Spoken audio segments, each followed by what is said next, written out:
Some insults don't hurt because they're loud. They hurt because they come from the person who promised to never aim them at you.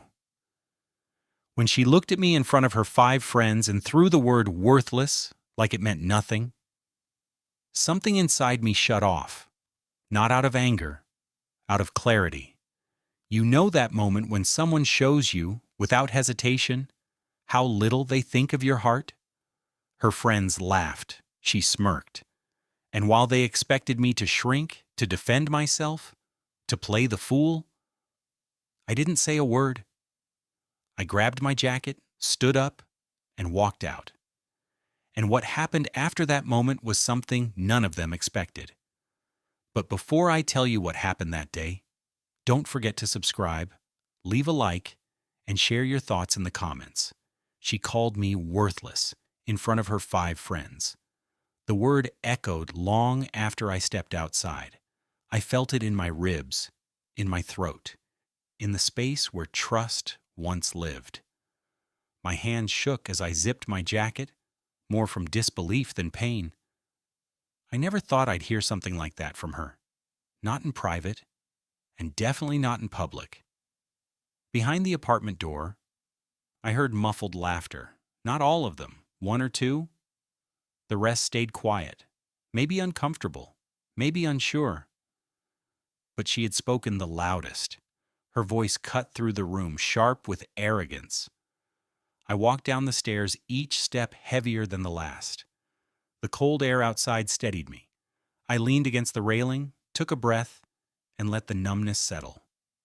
I wasn't angry, not yet. I was disappointed, deeply, quietly. Disappointment always arrives before anger. My phone buzzed. Her name lit up the screen. I didn't answer. A moment later, another buzz. Then, another. I watched the calls stack up without touching the phone. She went from bold insults to frantic dialing in under 5 minutes. That alone told the story better than any apology ever could. The door swung open above me.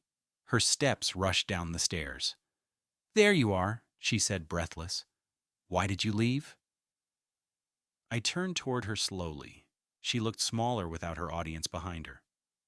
Her confidence dissolved the moment she was alone. "You said what you said," I replied. "I didn't want to stay." She blinked fast, scrambling for control. "It was a joke. They were teasing me about relationships and I exaggerated. You called me worthless. I didn't mean it like that," she said, stepping closer. "They pressured me.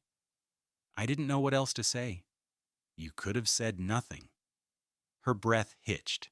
"I messed up, okay? I panicked." "No," I said. "You chose the easiest person in the room to throw under the bus." Her eyes widened at the calm tone in my voice. She expected shouting. She expected a scene. She expected me to match her emotion. But I didn't. And that frightened her more.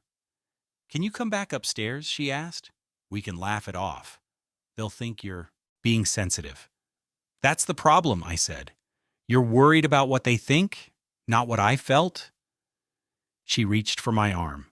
I stepped away. Her hand fell to her side slowly. "You're hurting me," she whispered. "You hurt me first," I said. "And you did it on purpose." She swallowed hard.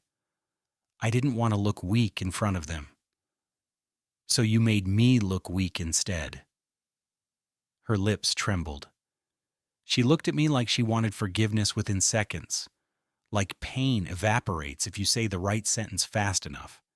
"They think their partners are perfect," she said softly.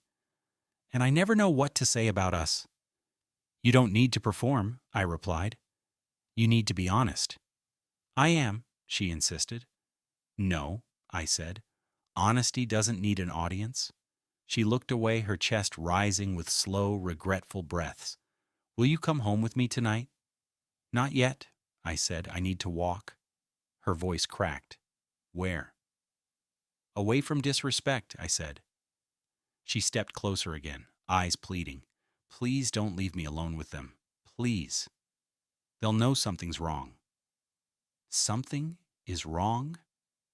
She froze. I continued. You don't get to insult me and then ask me to protect your image. Tears filled her eyes. I'm sorry. I know, I said. But sorry doesn't erase intent. She covered her mouth, trying not to cry. I didn't think you'd take it this hard. You shouldn't have expected me to take it at all. Her shoulders shook as she whispered, I don't want to lose you. I stared at her. The woman who called me worthless minutes ago was now breaking in front of me. Not because she cared about the insult, but because she realized the cost. I'm not ending anything tonight, I said. But something changed. Her tears fell harder. Please talk to me. Tell me what to do. You figure out why hurting me felt easier than disappointing your friends. She wiped her face, nodding slowly. Okay, I'll explain everything when you're ready. I'll call you later, I said. She reached for me once more. Please don't walk too far. I didn't answer. I turned and walked down the street, away from the apartment, away from the noise, away from the version of her who needed validation more than respect. Behind me, I heard her whisper one word into the cold night. Please. But I kept going. Because sometimes distance speaks louder than a fight. Because sometimes walking away is the first step toward being heard. She called me worthless in front of her 5 friends. Her voice followed me down the street as I kept walking, each step separating me from the version of myself that accepted her behavior. The night was quiet.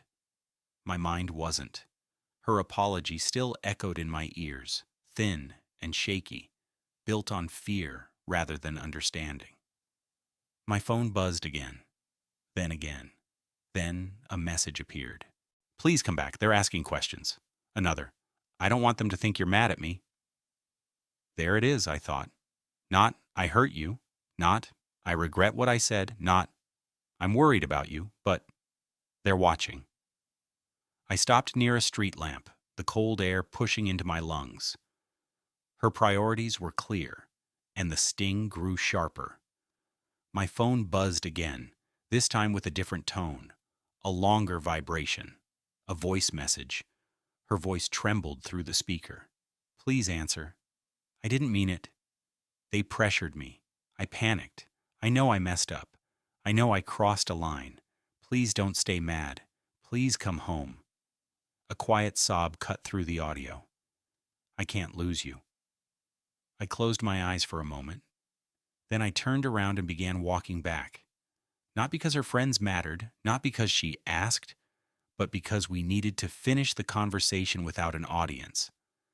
When I reached the building, she was waiting at the bottom of the stairs.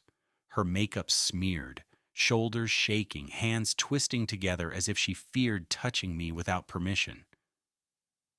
You came back, she whispered. For a conversation, I said. Not for them. She nodded, brushing away tears. They won't hear anything. I walked them out. They're gone.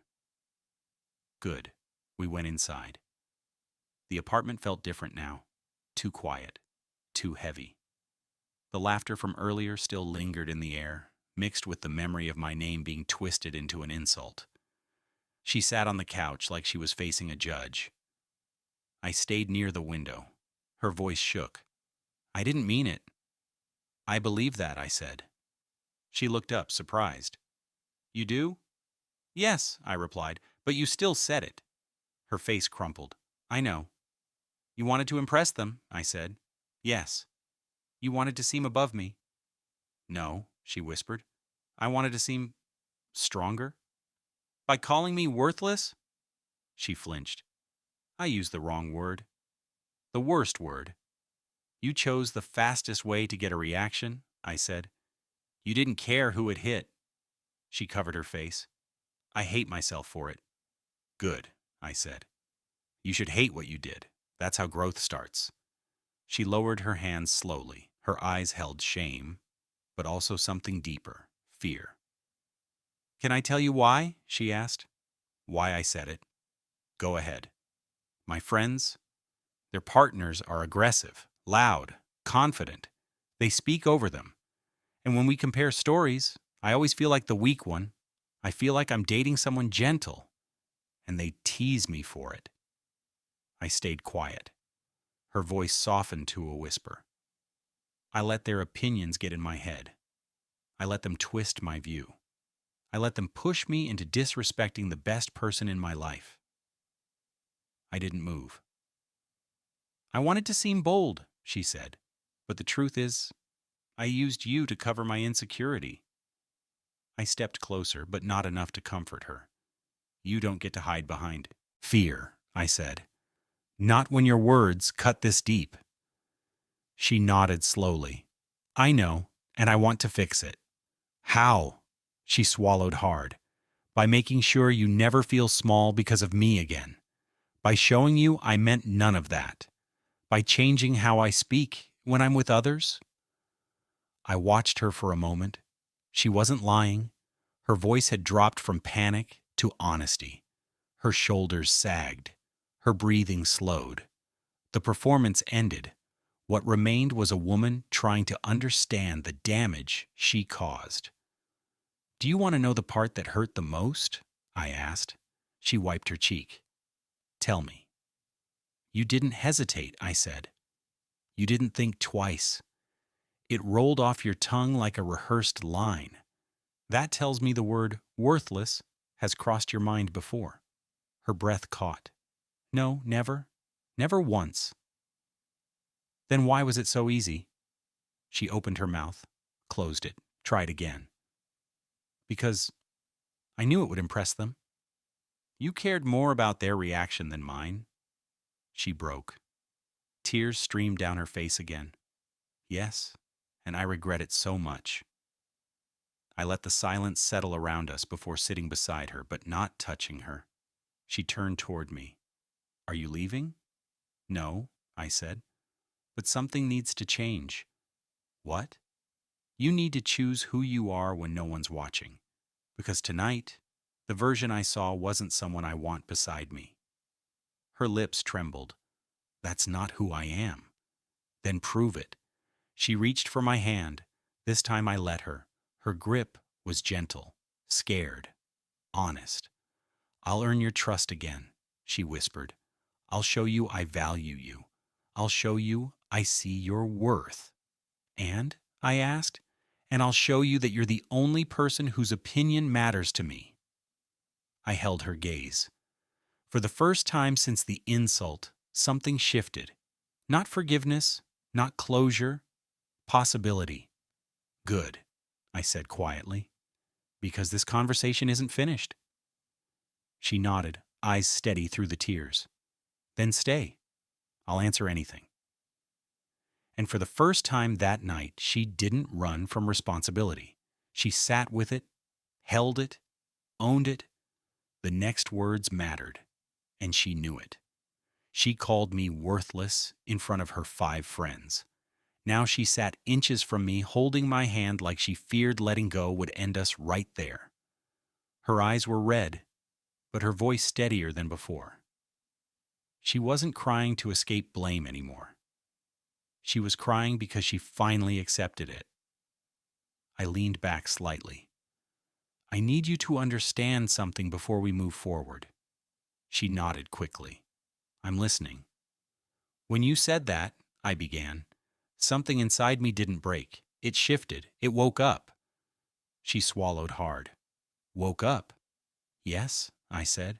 I realized how much disrespect I've ignored. Little comments, teasing, jokes meant for attention, all the moments I brushed off.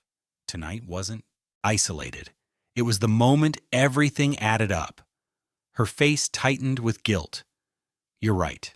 I've said things I shouldn't have. I always thought it was harmless. I thought you knew I didn't mean it. That's the problem, I replied. You assumed your intent mattered more than my experience. She covered her mouth for a moment, processing that. Then she whispered, I never wanted to make you feel small. You did, I said, and not just tonight. She didn't argue. She didn't defend herself. She dropped her hands into her lap. I didn't see what I was doing, she said, but now I do. And the worst part is, I don't even recognize the woman you saw tonight. That's not who I want to be. I watched her quietly. She continued, voice trembling. When they made fun of me earlier for being soft in relationships, I panicked. I didn't want to seem weak. I didn't want to be the only one bragging about loyalty and stability, so I snapped. I threw you under the bus. Because it was easier, I said. Yes. And because they applauded cruelty? She nodded, shame filling her expression. I never liked their partners. I don't want ours to be anything like theirs. I don't know why I let that pressure control me. Because you wanted their approval, I said. And for a moment, their approval meant more than my dignity. A tear slid down her cheek. I know. And that's what hurts me the most. I picked the wrong side. I picked strangers over you. I let the words settle before speaking.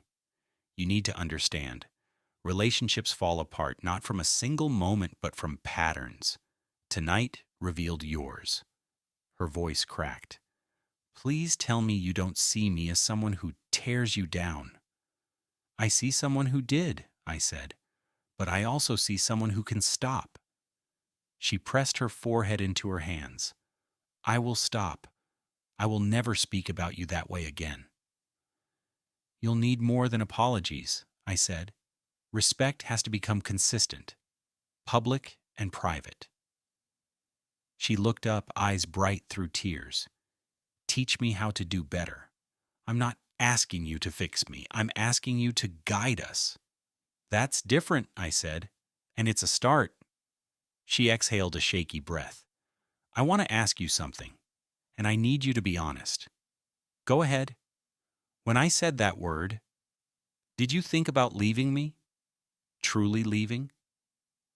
The honesty in her question surprised me. She braced herself for impact, gripping her knees as if preparing for a blow. I didn't sugarcoat my answer. Yes, I said. Her breath caught, tears spilled again, but she didn't break down this time. She took the truth like someone who knew she earned it. I felt something go cold inside me, I continued. Not anger, not rage, just clarity. A feeling that told me, if this continues, there won't be an us. She covered her heart with her hand. I understand, and I'm scared because you're right. I shifted closer. I'm telling you this not to punish you, but because honesty is the only way we heal. And I want to heal, she whispered. I want to become someone you're proud to stand beside, someone who uplifts you, someone who protects your heart the way you protect mine. I studied her for a moment, a long, heavy moment. She wasn't performing. She wasn't begging. She wasn't panicking. She was confronting herself. And that was the first real step forward. I reached out and took her hand again, this time by choice. Her breath left her in relief. We fix this together, I said. But you need to show me you mean everything you just said. I will, she said softly. I'll prove it every day. And, I added, you should reach out to your friends. She stiffened. To say what? To tell them the truth. That what happened tonight wasn't funny. That it hurt you too. And that you won't be part of conversations that tear down your partner anymore. Her eyes widened. They'll mock me. They'll say I'm whipped. They'll say I'm controlled. Then you'll discover what kind of friends they are. She nodded slowly. Okay. Are you willing to lose them? She wiped her cheeks. If keeping them means losing you, then yes. I held her gaze. Finally, I pulled her into my arms. She exhaled against my chest, not breaking, but releasing. Her fingers gripped my back, not out of fear, but out of relief. Relief that we weren't ending. Relief that honesty didn't destroy us. Relief that walking away earlier wasn't the end, but the turning point. I love you, she whispered into my shirt. I love you, and I'll never let my insecurity speak louder than that again. I rested my chin lightly on her head. Then let's build something stronger, I said, without the noise, without the cruelty, without the audience. She nodded into my chest. Together. The room fell quiet. Not the heavy quiet from before. A new quiet, one filled with possibility, not pain.